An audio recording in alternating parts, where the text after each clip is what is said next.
నుండి ఆయన కళ్ళ నుండి మహాభక్తుల లక్షణాలు ఆనందాశ్రువులు అవుతుంది. ఇది మహాభక్తుల లక్షణాలు. ఈ భాగవతంలో చూడొస్తుంది. భక్తులంటే ఎవరు అని. వాళ్ళ ఆయుష్ మొత్తం హరికే సమర్పించిన వారు. ఆయుష్ మొత్తం హరికే సమర్పించిన వారు.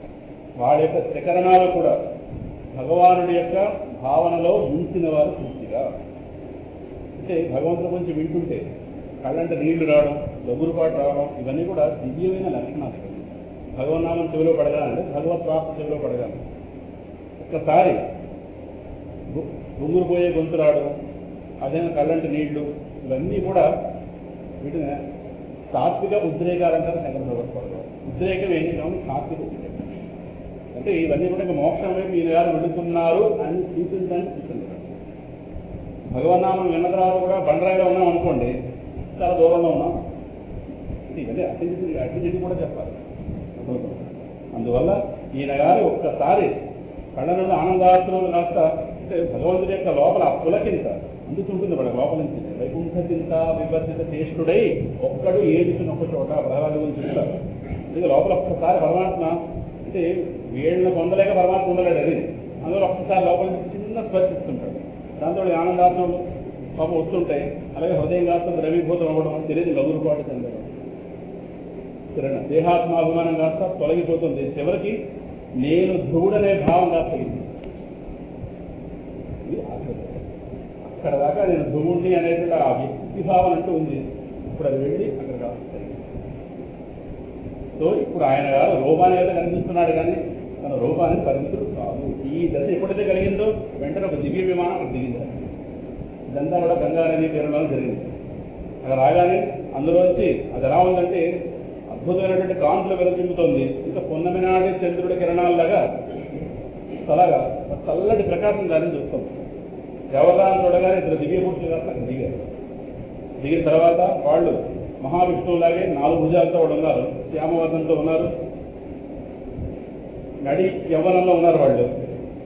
వాళ్ళు కాస్త వాళ్ళ నేత్రాలు కూడా తామర పువ్వుల్లో ఉన్నాయి. చక్కటి వస్త్రాలు ధరించి వచ్చారు. సరే కిరీటాలు కేయుధాలు ఇవన్నీ కూడా ఉన్నాయి. మొత్తం మీద ఆ చెక్కిళ్ల వాళ్ళ యొక్క పెట్టుకున్నటువంటి ఆభరణాల కాంతులు చెక్కిళ్ల మీద వెలుస్తున్నాయట. అంటే వాళ్ళ చెక్కిళ్ల స్థానంలో అద్దాలు ఉన్నాయా అనిపిస్తుంది. అంత దివ్యమైనటువంటి దేహాలతో వాళ్ళు. అంటే ఈ భూమండలానికి సంబంధించిన దేహాలు కావాలి, ఏవో దివ్య దేహాలు. మహాత్ములు కాస్త వచ్చారు, వాళ్ళ వైభవం కాస్త వర్ణాన్ని తీసాం. వాళ్ళ లక్షణాలు బట్టి ఈనాడు పోల్చేశారు. వాళ్ళు శ్రీహరి యొక్క సేవకులు, వీళ్ళ వైకుంఠ పార్షదులు అంటారు. స్వామి యొక్క సేవాగణం అని ధ్రువుడు కాస్త గ్రహించాడు. వెంటనే ఆయన కాస్త చాలా ఆశ్చర్యం, సంభ్రమానికి కాస్త గురిగాడు. ఆ సమయంలో పూజ నిర్వహించుకుంటాడు, రోజువారి పూజ. కానీ ఒక్కసారి ఆ పూజను కాస్త ఆపేడు. ఎందుకంటే దివ్య పురుషులు వచ్చినప్పుడు లేవాలి, తప్పేం కాదు. అందువల్ల వాళ్ళు కాస్త వచ్చారు, కానీ ఒకసారి పూజ కాస్త ఆపాడు. లేచి నిలబడి వాళ్ళకు నమస్కారం పెట్టాడు. భగవాను యొక్క పవిత్ర నామాలు స్మరించుకుంటూ వాళ్ళు ఎదురుపెట్టాడు. ఇప్పుడైనా అవతల వాళ్ళకి ఎదురకుండా వెళ్ళినప్పుడు భగవన్నామం పలుకుంటూ వెళ్ళాలి. అదే మనకు అలవాటు అయింది. నారాయణ నారాయణ నారాయణ ఏదో భగవన్నామం పలుకుతూ వెళ్ళడం, అది వాళ్ళకి శుభం, మనకి. కనీసం వాళ్ళు ఒక ఏదైనా తేడా దృష్టితో మన దగ్గరకు వచ్చినా ఆ తేడా దృష్టి వాళ్ళలో పోతుంది, నామం రక్షిస్తుంది. ఏమో ఎవరేం దృష్టి వస్తున్నారు, ఏం చూస్తుంది. అందువల్ల మనం భగవన్నామం స్మరించుకోవడం మంచిది. వాళ్ళు కాస్త నమస్కారం పెట్టాడు. అయితే వాళ్ళతో మాట్లాడుతున్నాడే, ఆయన మనసు మాత్రం భగవానుడి యొక్క పాదారవిందములందు లగ్నం అవుతుంది. కారణం అఖండ భగవత్ స్మృతి. పైకి ఇంద్రియాల పనుల్లో ఉన్న లోపల స్మృతి ఆగదు. ఆ స్థితి ఆయన కుబేరుడి వల్ల పొందాడుగా. అందువల్ల కాస్త పాదాల లగ్నమైంది. వినయంతో శిరస్సును కాస్త వాళ్ళ ముందు వంచి బద్ధాంజలి, అంటే 2 చేతులు కూడా ఈ విధంగా పట్టుకుని అంజలి ఘటించి వాళ్ళ కాస్త వాళ్ళ ముందు నిలబడుతున్నారు. ఎవరో గొప్పవాళ్ళు.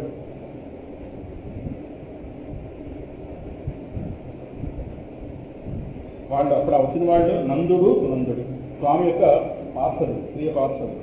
వాడు కాస్త తరహాత్మతో ఇలా పలికేస్తా, రాజాని శుభం, సరే మా మాటలు కాస్త సావధానంగా వినవలసింది. నువ్వు 5 ఏళ్ల వయసులోనే, అంటే ప్రస్తుతం చాలా పెద్ద వయసు వాడు, 5 ఏళ్ల వయసులోనే చాలా తపస్సు చేసావు, భగవానుడి యొక్క అనుగ్రహాన్ని పరిపూర్ణంగా పొందావు.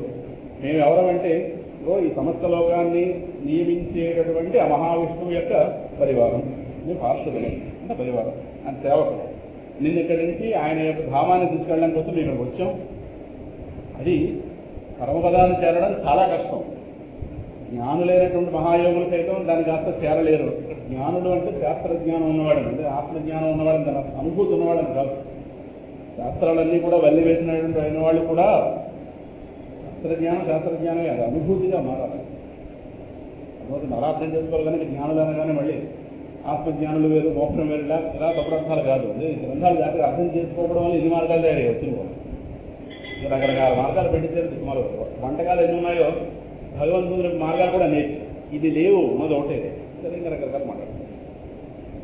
ఎవరు దోసి పుస్తకం వాళ్ళు రాసేస్తున్నారు, ఎవరు వాళ్ళు ఒక ప్రమాణం లేదు దీనికి.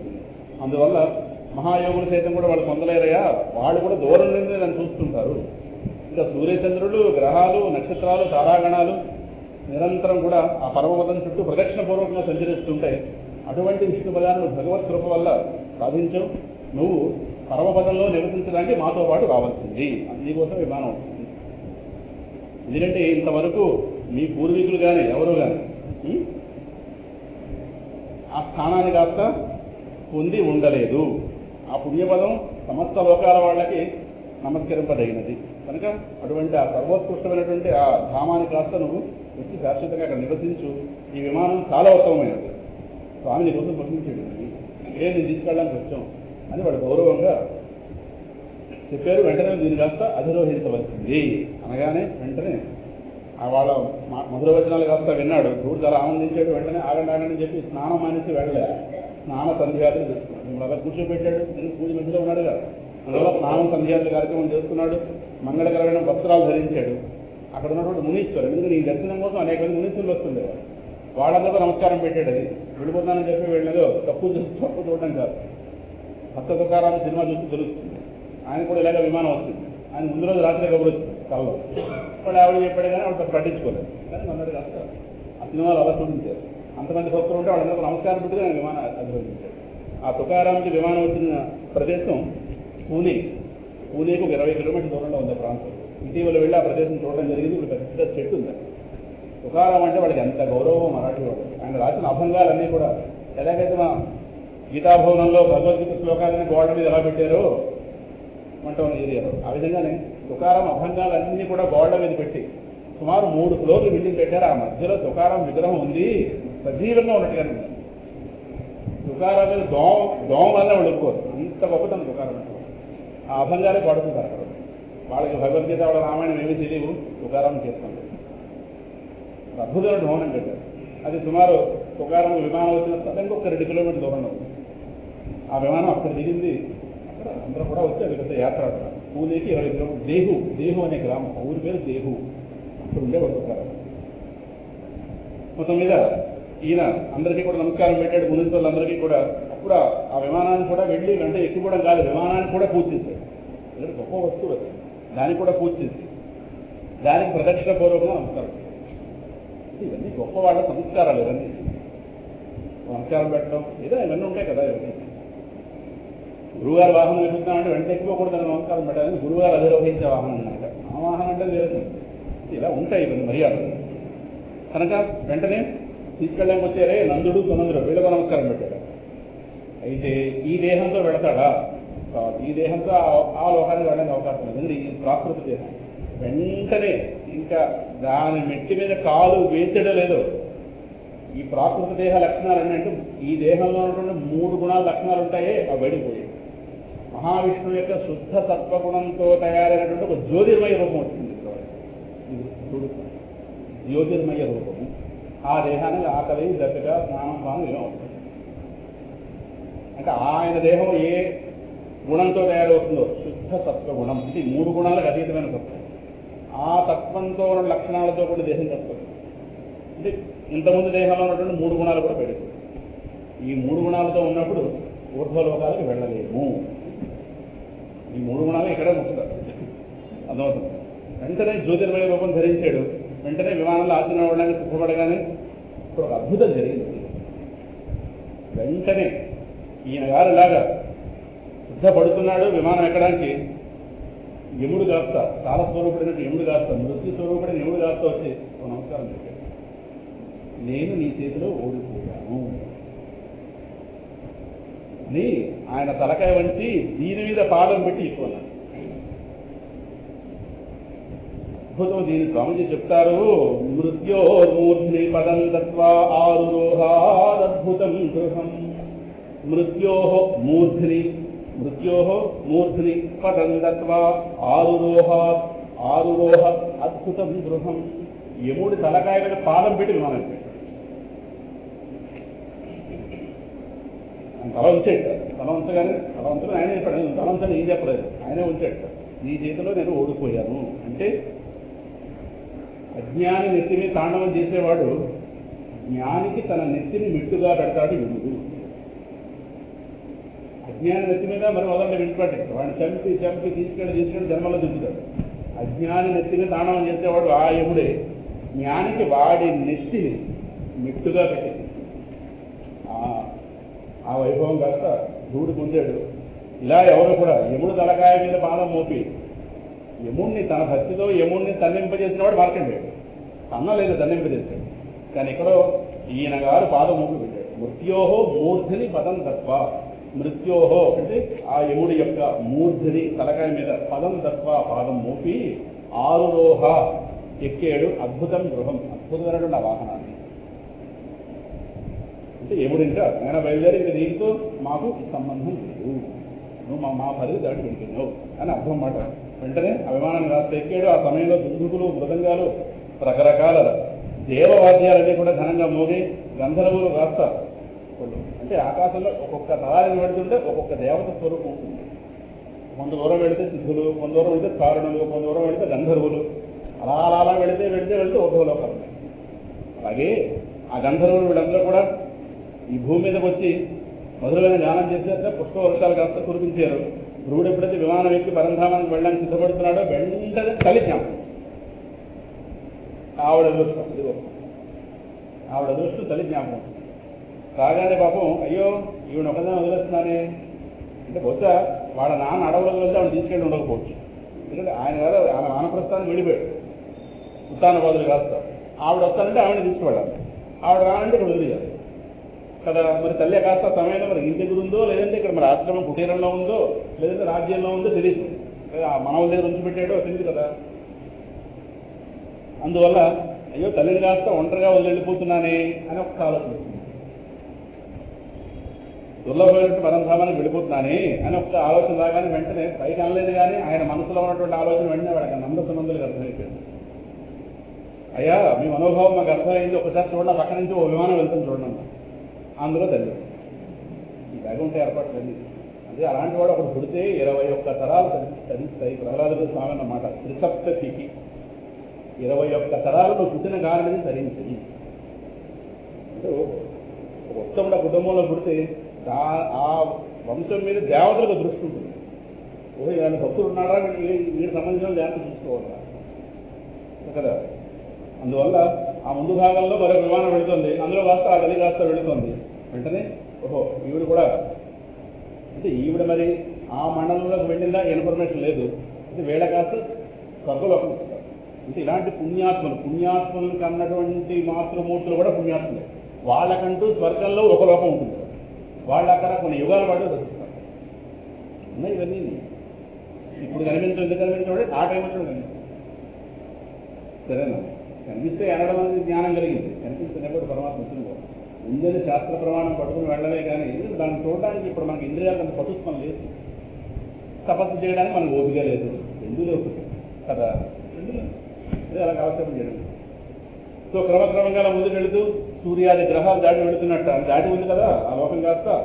మార్గంలో అక్కడక్కడ విమానాలు ఎందుకు పైనెత్తున్న దేవతలు కాస్త ఈ పిల్లవాడిని ప్రశంసిస్తూ పుష్పాలు జల్లుతున్నారు. ఆ ధ్రువుడు కాస్త ముల్లోకాలు సప్తర్షి మండలం దాటి వెళ్ళిపోతున్నాడు.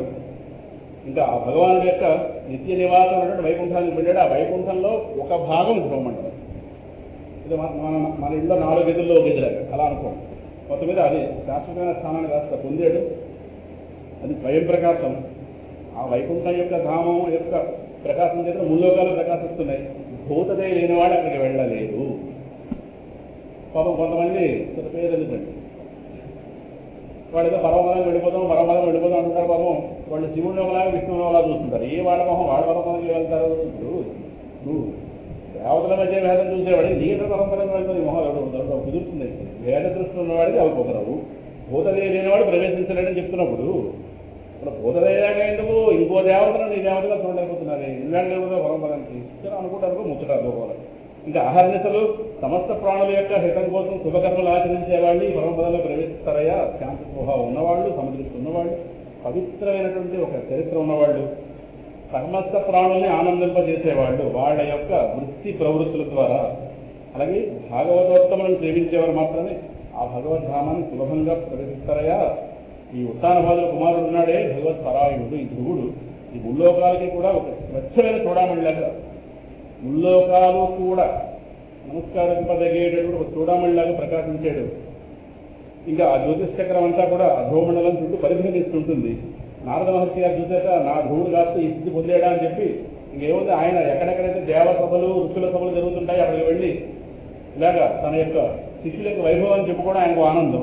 శిష్యులకు గురువుగారి వైభవం చెప్పుకోవడం ఎలా ఆనందమో శిష్యుల వైభవం చెప్పుకోవడం గురువుగారికి ఆనందం. ఇదే రకంలో ఓ శిష్యుల యొక్క వైభవాన్ని రాజసూయాల సందర్భంలో ప్రహ్లాద్ గారు చెప్పాడు. అక్కడే వచ్చింది ప్రహ్లాద వార్త. నా శిష్యులు ఎవరనుకుంటున్నావు సామాన్యులా? ఒకడు చూస్తే అంతరాలు ఎండున్న వాడిని స్తంభం నుంచి బయటకు లేని వాడు, ఒకడు చూస్తే ఎవరికి అందరూ స్థానం పొందినవాడు కదా.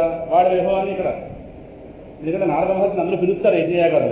అక్కడ సభ ఆ యజ్ఞం యొక్క విరామ సమయంలో వాళ్ళు టీవీ చూడడం, పిచ్చి మాటలు మాట్లాడడం వాళ్ళు అలవాటు. వాళ్ళు అక్కడ భగవత్ మహాత్మ్య ప్రసంగం సభ జరుగుతుంది. నారద మహర్షి అంటే ఎవరు చెప్పగలరు భగవత్ మహాత్మ్యాన్ని? అయ్యా చెప్పండి కానీ భగవంతుడి మహాత్మ్యం అంటే భాగవతుడి మహాత్మ్యం. భగవంతుడు ఎలా బయటపడతాడు? భాగవతుల ద్వారానే. కవితని నీళ్ళు వచ్చినట్టుగా భాగవతుల ద్వారానే భగవంతుడు బయటకు రావాలి. మా ధ్రువుడు ఉన్నాడా? ఆ ధ్రువుడు స్వామి నింపాడే కదా 6 నెలల్లో.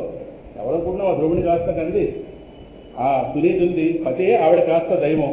ఆవిడ గారి యొక్క నోముల పంట మా ధ్రువుడు కాస్త ఎంత తపస్సు చేశాడు. నిరంతరం వేదమై జీవించే వాళ్ళే పరమాత్మ దొరకటం లేదే. ఈ పిల్లవాడు 6 నెలల సమయంలో స్వామిని కాస్త కిందకి రాబట్టేశాడు కదా. ఇక రాజ్యభోగాల్లో ఉండే రాజుల విషయం ఏం చెప్పాలయా? వేదవాదులే పొందలేకపోతున్నారు కదా. అటువంటి వాడిని కాస్త పంచవర్ష ప్రాయంలో మా పిల్లవాడికి ఆ పిన్ని మాటలు బాణాల్లో గుచ్చుకున్నాయి. దాంతో ఆయన గారికి పట్టుదల వచ్చింది. శోకహృదయంతో తపస్సులు చూడడానికి వెళ్ళాడు. నా ఉపదేశం పాటించాడు. దాంతో అనుగుణంగా మొత్తం మీద శ్రీహరికి అనుగ్రహం పొందాడు. ఎందుకంటే స్వామి ఎంతైనా భక్త పరాధీనం కదా. అంటే స్వామి యొక్క భక్త పరాధీనత్వం ధ్రువుడి ద్వారా లోకానికి అని ఆ సభలో కాస్త నారదుల వారు పొంగిపోయి ఆయన యొక్క వీణ వాయించుకుంటూ ఈయన వైభవాన్ని ప్రసంగం చేశాక. సో ఆ ధ్రువుడు కాస్త 5-6 సంవత్సరాల వయసులోనే తపస్సు ద్వారా ప్రసన్నం చేసుకున్నాడు కదా భగవంతుడిని. ఆ విధంగా ఎవరైనా సరే 6 నెలలు కాదు ఎన్ని సంవత్సరాల్లో అయినా సరే ఈ భూమండలం మీద అలా ఎవరైనా పొందగలడా ఛాలెంజ్ అన్నట్టు మన నారదుడు. అవే మేము పొందలేమని అయితే వినండి కదా. వింటే ఎవరు కూడా భాగ్యం కలుగుతుంది అంటే ఎవరు పొందలేరు నారదుల వారు కదా. తను అంటారే బల్ల బుద్ధి మాట్లాడుతున్నారు అలా మాట్లాడారు. ఈ విధంగా మైత్రేయుల వారు కాస్త విదురుడికి ఈ విషయం అంతా చెప్పి నిన్నటి రోజున ఎలాగో మనం ప్రారంభంలో ఇది చెప్పేసుకున్నాం కనుక ఏది ఫలశ్రుతి ఇవాళ మళ్ళీ చెప్పక్కర్లేదు. అందువల్ల అప్పుడు ఈ ఉపాఖ్యానం యొక్క ఫలశ్రుతిని మహాత్ముడు చెప్తే ఈ విధంగా ఆ ధ్రువుడి యొక్క వైభవమైనటువంటి చరిత్రను కాస్త మీకు ఈ విధంగా చెప్పడం జరిగింది. ఆ తర్వాత ధ్రువుడి వంశవర్ణం ఇవన్నీ చాలా తర్వాత అధ్యాయాల్లో ఉన్నాయి. ప్రస్తుతం అక్కడ అవసరంగా ఆయన పుణ్య చరిత్రములు ఈ విధంగా మీకు స్పష్టంగా వివరించడం జరిగింది అని ధ్రువుడి యొక్క విషయాన్ని కాస్త ఇక్కడ ఆపి వెంటనే భాగవతంలో 5వ స్కంధానికి సంబంధించినటువంటి మరొక మహాత్ముడు ఆయన గారి చరిత్రని ప్రారంభిస్తున్నాం. ఓం నమో భగవతే వాసుదేవాయ. ఈ మహానుభావుడు పేరు జడభరతోపాఖ్యానం అంటాం కానీ ఈయనకి అంతకుముందు 2 జన్మలు ఉంటాయి. ముందు చక్రవర్తి భరతుడు, అసలు పేరు భరతుడు. ఈయన వల్లే మన దేశానికి భారతదేశం పేరు. అయినా చాలా మంది అనుకునేటటువంటి శకుంతల దుష్యంతుడు కొడుకు వల్ల భరతుడు, ఆయన గారు భరతుడే కానీ ఆయన వల్ల వచ్చిన పేరు కాదు, ఈయన వల్ల వచ్చిన పేరు. అసలు ఈయన గారు పుట్టకముందు ఈయన తాతగారి పేరు మీద ఈ భూఖండం అంతా ఉండేది. ఈయన తాతగారు నాభి మహారాజు. వాళ్ళు రాజులే కానీ క్షత్రియులే కావచ్చు కానీ వాళ్ళు రాజర్షులు. అంటే రాజుగా పరిపాలన చేస్తున్న ఒక ఋషిలా జీవించిన మహాత్ముడు వాళ్ళందరూ. ప్రజల క్షేమం కోసం నిరంతరం యజ్ఞయాగాలు ఆచరించిన వారు. ఆయన గారు ఆచరించిన యజ్ఞయాగాలు ఏవైతే ఉన్నాయో వాటిని రుచి ముడిసిపోయి భగవానుడు ప్రత్యక్షమై నీ కొడుకుది కొడుకుని అంగీకరిస్తావా? ఎవరు? నాభి మహారాజు. పుట్టవయ్యా అంతకన్నా భాగ్యమా అంటే ఆయన గారు యొక్క ఆ యజ్ఞంలో అభివృద్ధి పుచ్చుకోవడానికి సాక్షాత్ నారాయణ దిగొచ్చాడు రూపంతో. ఇంకా ఆయనే రూపంతో దిగొస్తే మేము రోజు రాబోతే ఏమో ఉంటుంది, దేవతలందరూ కూడా మళ్ళీ పంచి అన్ని కట్టుకుని శుభ్రం కూర్చున్నారు. మనకు తెలిసి మన బ్రాహ్మణులు ఎలా పంచి కట్టి కూర్చుంటారో దేవతలందరూ క్యూ కట్టి ఒక్కొక్కరు వాళ్ళ హెల్ప్ తీసుకున్నారు. అంటే అంత సజీవంగా చేశాడు. అటువంటి యజ్ఞాలు కూడా వేలు చేశాడు మహానుభావుడు. ఆయన గురించి, ఆయన వైభవం గురించి, ఆయన యశో వైభవం గురించి 2 శ్లోకాలు చెప్తారట. కోను సత్కర్మ రాజర్షే నాభే అన్వాచరే పుమాన్ అపత్యతాం అగాధ్యస్య హరి శుద్ధేన కర్మణ బ్రహ్మణ అన్య కుతో నాభే విప్రా మంగళపూజిత యస్య బర్హిషి యజ్ఞేశం దర్శయామాసు రోజత.